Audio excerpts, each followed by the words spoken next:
जय सिया राम। तो आज हम अपने प्यारे कथा रसिक श्री सीताराम जी को दो और चारण भक्तों की कथा श्रवण कराएंगे। चारण भक्त जैसे हमने कल कथा में बताए थे, जो राजाओं के गुणगान किया करते थे, अपनी कविताएं बनाया करते थे और राजाओं का यशोगान करते थे। लेकिन चारण भक्त वे जो अपनी कविताओं के द्वारा राजाओं का यशोगान नहीं करते, अपितु हमारे प्यारे ठाकुर जी का यशोगान करते हैं, वो होते हैं चारण भक्त। तो आज दो चारण भक्तों की कथा अपनी प्यारी कथा रसिक को श्रवण कराएंगे, जिनका नाम है श्री कोल्ह जी और श्री अल्ह जी। दोनों भाई थे, जिसमें से कोल्ह जी तो बड़े भाई थे, संसार के विषयों से उदासीन थे। तामसी प्रवृत्तियां कुछ भी नहीं थी उनमें। मांस मदिरा कुछ नहीं खाते पीते थे। सदा अपनी वाणी से भगवान के ही रूप गुणों का गान किया करते थे। राजाओं के दरबार में नहीं जाया करते थे। भक्ति भावना से जिनका हृदय सदैव ओतप्रोत रहता था।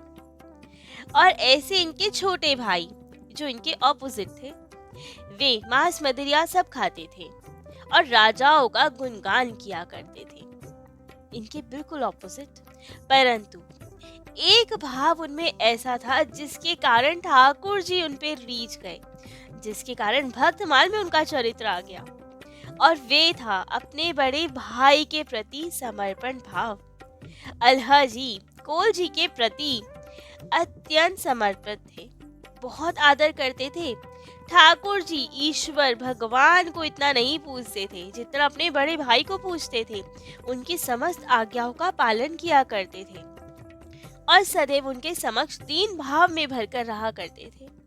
और यही एक गुण था जो ठाकुर जी को उनकी ओर आकृष्ट करता था, क्योंकि ठाकुर जी अपने भक्त से उतने प्रसन्न हो या ना हो, लेकिन अपने भक्त के भक्त से अवश्य ही परम प्रसन्न रहते हैं। तो वही एक्स्ट्रा प्रेम था अल्लाह जी के प्रति, क्योंकि वे उनके भक्त के भक्त थे। तो अब कोल जी तो अति वैराग्य विरक्त भाव से रहते थे। उन्हें किसी साधन की, किसी वस्तु की, किसी का विश्वास, किसी का आसरा था ही नहीं। किसी चीज की आवश्यकता नहीं थी। वे तो यही चाहते थे कि सब कुछ छोड़कर एकांतवास किया जाए। लेकिन भाई का प्रेम अल्लाह जी उन्हें छोड़ते ही नहीं थे।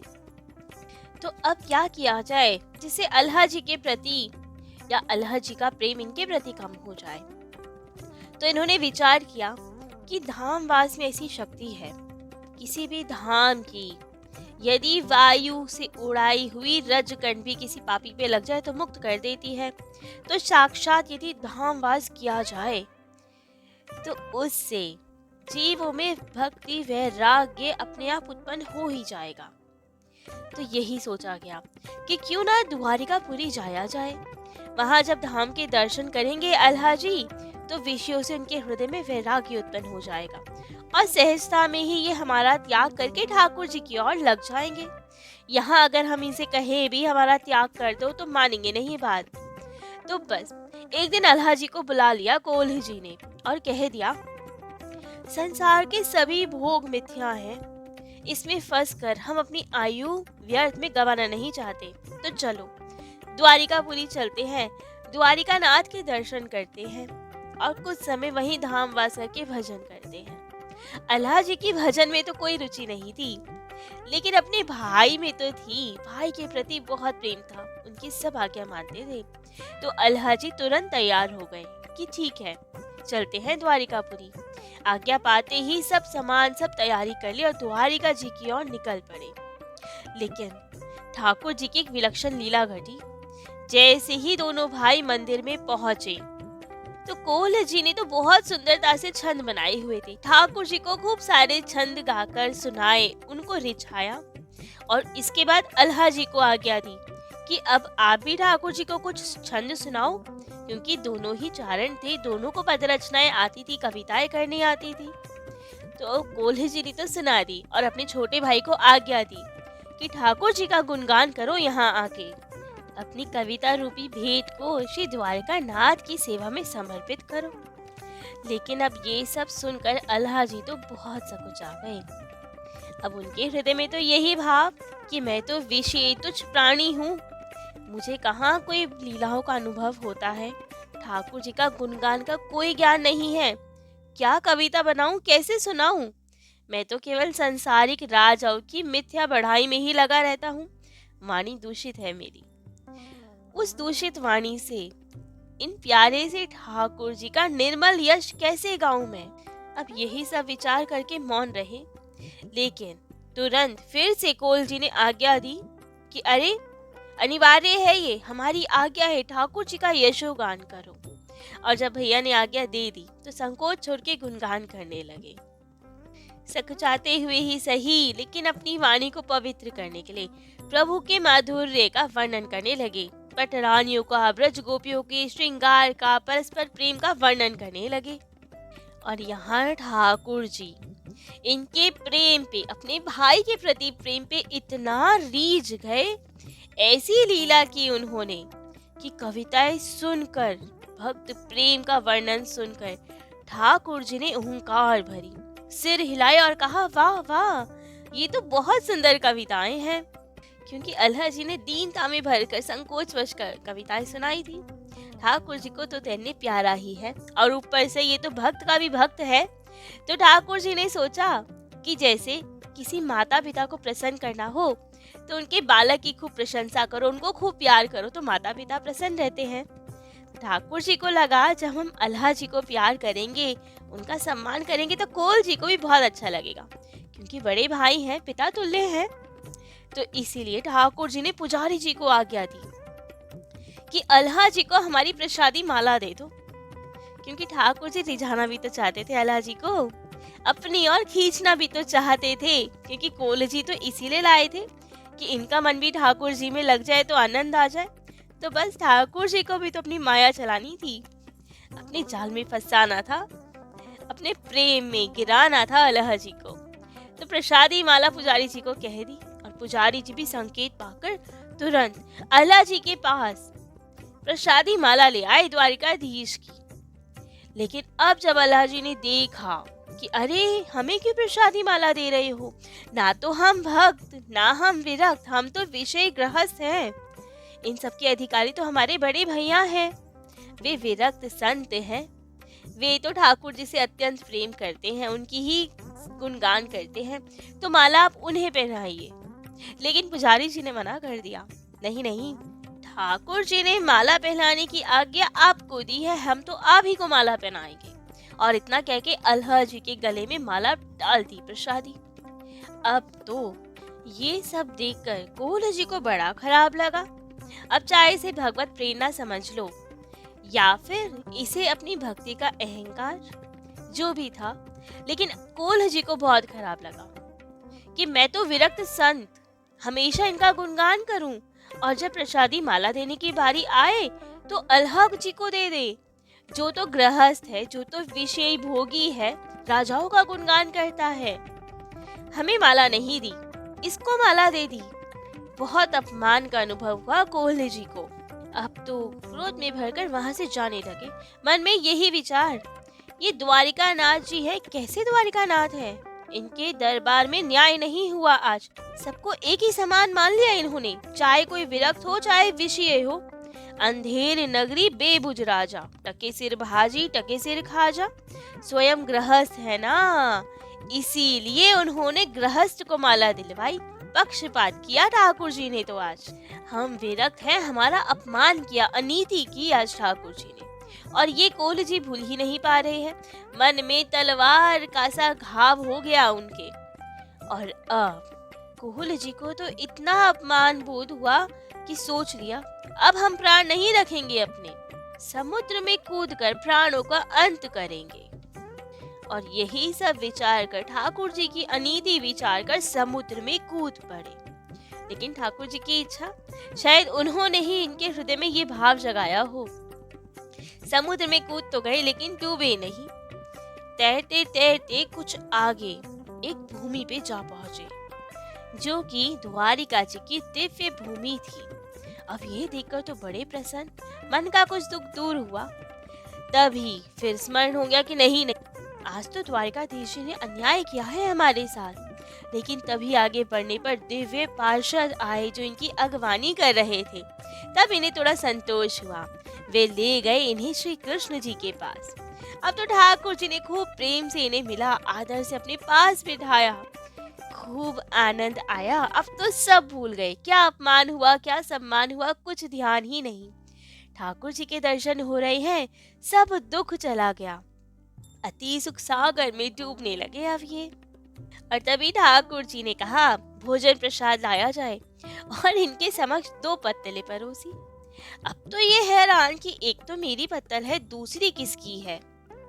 और तभी ठाकुर जी मंद मंद मुस्कुराए और कहा तुम्हारा छोटा भाई अल्हा, वे भी तो यहाँ आएगा, भोजन प्रसाद पाएगा। अब ये सुनकर तो वापस से सारा दुख आ गया। अरे ये क्या बात हुई, वो कौन सा आपका भक्त है जो उसको यहाँ आप दर्शन देंगे, उसको अपने साथ भोजन करवाएंगे, ये तो गलत बात है। और जो भोजन अभी अमृतमय दिख रहा था, ये सुनते ही कि अल्हा जी भी यहीं भोजन करेंगे, सब कुछ विस्मय दिखने लगा उन्हें। बड़ा दुख हुआ कि ये अनीति है, फिर से आपने अल्हा जी और हमें भेदभाव किया। हम विरक्त संत हैं, हम अधिकारी हैं यहाँ आने के, अल्हा जी तो भक्त नहीं। तब तो ठाकुर जी ने कोल जी को बड़े प्रेम से समझाया। कहा मैं सबके हृदय के भाव को देखता हूँ, बाहरी आचरण को नहीं। अल्हा जी का हृदय अति निर्मल है, वे मेरा परम भक्त है। तब तो कोल जी ने कहा अरे वाह, अल्हा जी आपका भक्त कैसे हो गया, कभी भजन कीर्तन तो करता नहीं, राजाओं का गुणगान गाता है, सब उल्टी सीधी चीजें खाता पीता है, विषयी है, आपका भक्त कैसे हो गया वो। तब ठाकुर जी ने कहा हमारा भक्त नहीं है वो, पर आपका तो भक्त है। मैं अपने भक्त के भक्त पर विशेष कृपा करता हूँ, विशेष प्यार रखता हूँ उनसे, और माना वो बाहर से विषय दिखता है। ऐसे तो सदन कसाई भी मांस बेचने का काम करते थे, लेकिन हृदय में तो प्रेम था ना। तो वैसे ही शरीर का धर्म है, विषय भोग में फंसा हुआ है, लेकिन हृदय निर्मल है। मेरे भक्त का भक्त है वो, तो मुझे बहुत प्यारा है वो। भगवान जी ने आगे बताया, कहा कि वे मेरे द्वारा ही भोग भोग रहा है, वो तो पूर्व जन्म का भक्त है। पूर्व जन्म में अल्हा जी में जो भक्ति के संस्कार थे वो गए नहीं अभी तक। कहा जाता है ना, भक्ति बीज पलटे नहीं, जो जुग जाए अनंत, ऊंच नीच घर उपजे, होए संत को संत। दूसरों में दोष न देकर अपने दोषों की ओर देखना चाहिए। नारायण निज हिय में अपने दोष विचार, ता पाछे तू और के औगुण भले निहार। समझाया कोली जी को कि उसके दोषों पे विचार मत करो, वो पूर्व जन्म का भक्त है। आप तो इसी जन्म में वैराग्य लेकर हमारा भजन कर रहे हो, लेकिन आपका छोटा भाई वो तो पूर्व जन्म से विरक्त संत है, और इस जन्म में भी मेरे भक्त का भक्त है। तुमने तो मान अपमान द्वेष में आकर अपने प्राणों का अंत करना चाहा, लेकिन वो अभी भी तुमसे श्रेष्ठ है। उसके हृदय में कभी ये सब भाव नहीं आते, वो इस जन्म में भी विरक्त है। उसके मन में मान अपमान बढ़ाई सम्मान कोई भाव नहीं रहता। तब तो ठाकुर जी ने अल्हा जी के पूर्व जन्म की कथा सुनाई। भगवान ने कहा जैसे तुम मुझको सुखदाई हो, वैसे ही अल्लाह भी मुझको सुखदाई है। कहा अल्हा जी पूर्व जन्म में बहुत बड़े राज्य के राजा थे, लेकिन सब राज्य सुख को छोड़कर तुच्छ मानकर उन्हें त्याग कर भजन में लग गए।